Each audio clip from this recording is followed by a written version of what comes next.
Karin Keller-Sutter on Stability, Reform, and the Future of Swiss Banking, CNBC interview.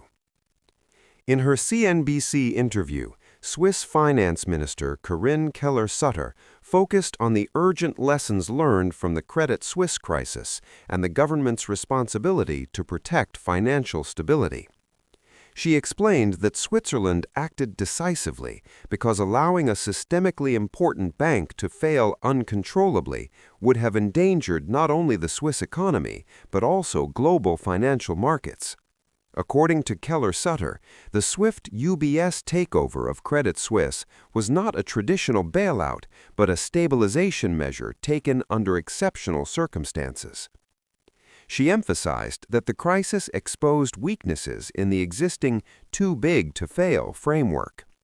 While Switzerland already had strong banking regulations, the events showed that rules must evolve as banks grow larger and more complex.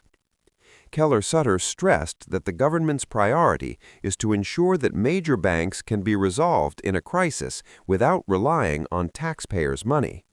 This means stronger capital requirements, better liquidity buffers, and clearer accountability for bank management. During the interview, she also addressed public concern about risk concentration following the merger. With UBS becoming even larger, Keller-Sutter acknowledged the importance of tighter oversight. She argued that size alone is not the core problem. Rather, it is how risks are managed, supervised, and controlled. The Swiss government, she said, is committed to strengthening supervision and closing regulatory gaps to prevent similar crises in the future. Keller-Sutter concluded by highlighting Switzerland's long-term goal, maintaining its reputation as a stable and trustworthy financial center. She underlined that confidence is built through transparency, strong institutions, and credible rules.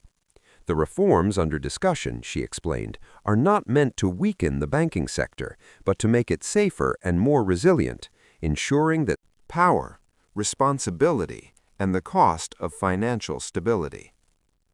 In the second phase of her CNBC interview, Swiss Finance Minister Karin Keller-Sutter moved beyond crisis response and addressed a deeper question: what responsibility comes with financial power?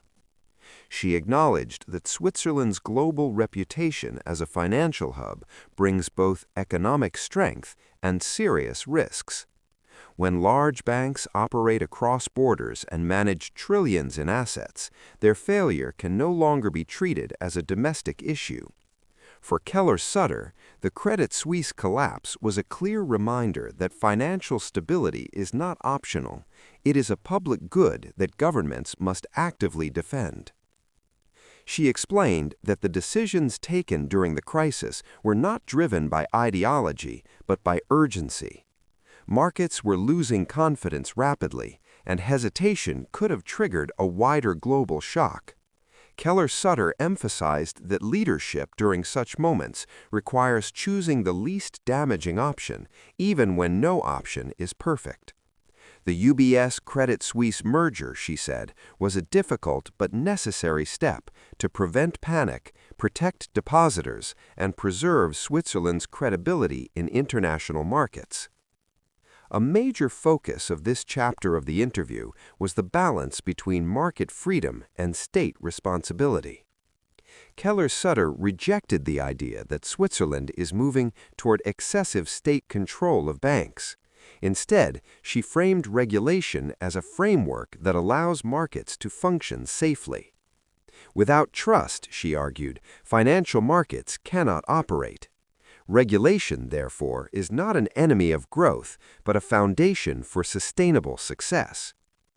The crisis showed that self-regulation alone is insufficient when institutions become too complex and interconnected.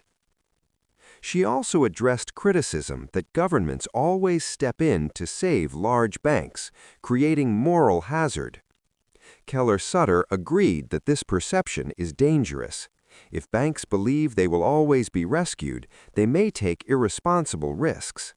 That is why Switzerland is reviewing its resolution mechanisms, ensuring that shareholders and management, not taxpayers, bear the consequences of failure. She stressed that accountability must be real, not symbolic, and that executives must understand that poor decisions have serious outcomes.